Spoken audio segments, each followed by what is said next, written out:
52 वर्ष आर-एस-एसनं म्हणजेच राष्ट्रीय स्वयंसेवक संघानं तिरंगा का फडकवला नाही, याचं नेमकं कारण काय? हर घर तिरंगा मोहीम सुरू असताना हा प्रश्न पुन्हा एकदा चर्चेत आला होता. देशभर घरघरात तिरंगा फडकवण्याचं आव्हान केलं जात होतं. सोशल मीडियावर तिरंग्याचे फोटो शेअर केले जात होते आणि त्याच वेळी आर-एस-एसच्या नागपूरमधल्या मुख्यालयावर स्वातंत्र्यानंतर तब्बल 52 वर्ष तिरंगा फडकवला गेला नव्हता, हा मुद्दा अनेकांनी उपस्थित केला. त्यामुळे आर-एस-एसवर टीका झाली, अनेक प्रश्न विचारले गेले. पण आर-एस-एसनं खरंच तिरंगा फडकवण्याला नकार दिला होता का? की त्यामागे तत्कालीन ध्वजसंहितेचे काही नियम होते? आर-एस-एस याचं स्पष्टीकरण देतं. त्याचा नेमका अर्थ काय आहे आणि या स्पष्टीकरणावर आक्षेप का घेतला जातो, हे समजून घेण्यासाठी आपल्याला ही गोष्ट थोडी मागे जाऊन समजून घ्यावी लागेल. नमस्कार, मी सारिका आणि तुम्ही पाहताय पॉलिटिकल महाराष्ट्र. तर भारताला 1947 मध्ये स्वातंत्र्य मिळालं आणि त्यानंतर देशाचा राष्ट्रध्वज म्हणून तिरंगा स्वीकारला गेला. आर-एस-एसच्या म्हणण्यानुसार स्वातंत्र्यानंतरच्या सुरुवातीच्या काळात म्हणजेच 1947 मध्ये आणि 1950 मध्ये नागपूरमधल्या आर-एस-एस मुख्यालयावर तिरंगा फडकवण्यात आला होता. मात्र त्यानंतर आर-एस-एसच्या मुख्यालयावर तिरंगा कधीच फडकवला गेला नाही आणि म्हणूनच हा प्रश्न निर्माण झाला की जर तिरंगा भारताचा राष्ट्रध्वज आहे आणि आर-एस-एस स्वतःला राष्ट्रवादी संघटना मानत असेल, तर मग आपल्या मुख्यालयावर इतकी वर्ष तिरंगा का दिसला नव्हता? या प्रश्नाचं उत्तर देताना आर-एस-एस समर्थक सर्वात आधी ध्वजसंहितेचा मुद्दा मांडतात. आता ध्वजसंहिता म्हणजे काय, हे आधी समजून घेणं गरजेचं आहे. राष्ट्रध्वज हा कुठे, कधी आणि कोणत्या परिस्थितीत फडकवायचा, कशा पद्धतीनं फडकवायचा, त्याचा सन्मान कसा राखायचा, त्याचा वापर कसा करायचा, याबाबत सरकारनं काही नियम केले होते. 2002 पूर्वी हे नियम आजच्या सारखे नव्हते. सामान्य नागरिकांना वर्षातील प्रत्येक दिवशी आपल्या घरावर किंवा खासगी ठिकाणी तिरंगा फडकवण्याचा खुला अधिकार नव्हता. त्यामुळे आर-एस-एसची बाजू अशी आहे की आम्ही तिरंगा फडकवायचा नाही असं ठरवलं नव्हतं. आम्ही त्या काळात लागू असलेल्या सरकारी नियमांचं फक्त पालन करत होतो. पण इथे एक महत्त्वाचा बारकावा आहे. 2002 पूर्वी नागरिकांना कधीच तिरंगा फडकवता येत नव्हता असंही नव्हतं. असं आर-एस-एस समर्थकांचं स्पष्टीकरण ऐकल्यावर वाटू शकतं. मात्र विरोधक याच मुद्द्यावर आक्षेप घेतात कारण जुन्या ध्वजसंहितेमध्ये काही राष्ट्रीय प्रसंगी राष्ट्रध्वज फडकवण्याची तरतूद होती.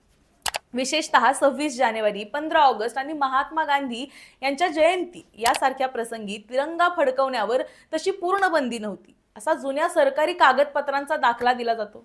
त्यामुळे विरोधकांचा सवाल असा आहे की जर वर्षभर तिरंगा फडकवण्यावर निर्बंध होते हे मान्य जरी केलं, तरी वर्षातील या विशेष राष्ट्रीय दिवसांवर आर-एस-एस आपल्या मुख्यालयावर तिरंगा का फडकवत नव्हतं?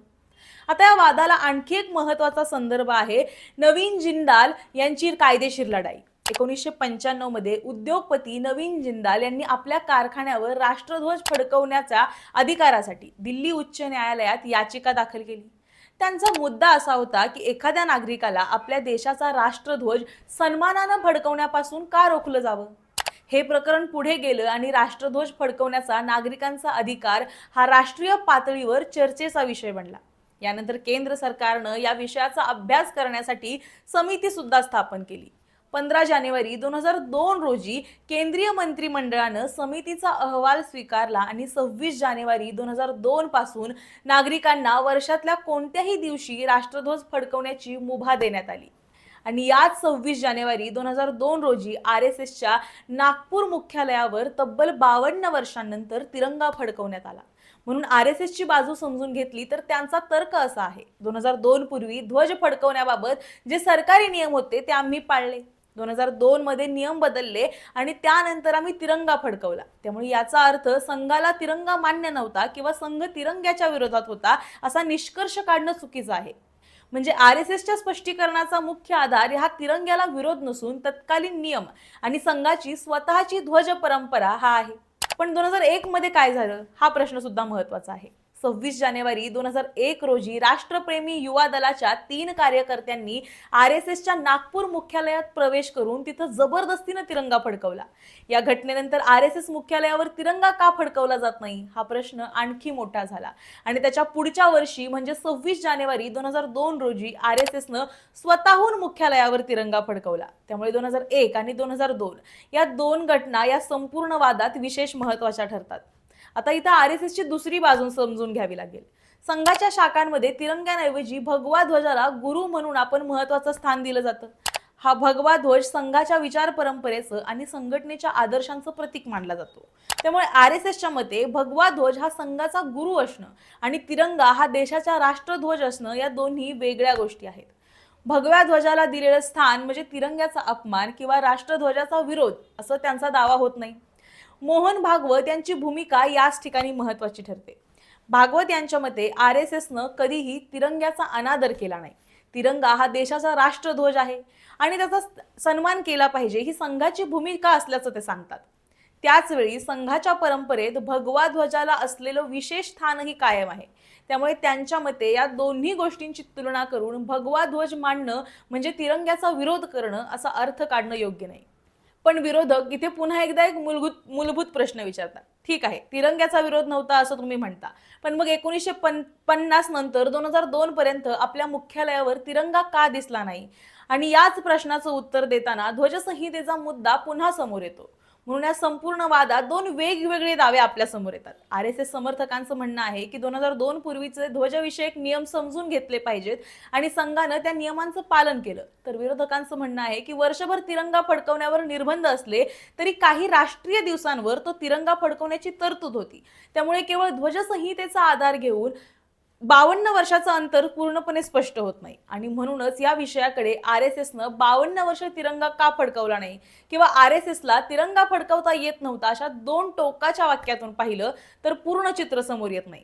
कारण एकीकडे तत्कालीन ध्वजसंहितेचे नियम होते, दुसरीकडे RSSची भगवा ध्वजाची संघ परंपरा होती. त्याच काळात नवीन जिंदाल यांची राष्ट्रध्वजाच्या अधिकारासाठीची कायदेशीर लढाई सुरू झाली आणि 2002 मध्ये नियमांमध्ये बदल झाल्यानंतर RSSनं मुख्यालयावर तिरंगा पुन्हा फडकवला.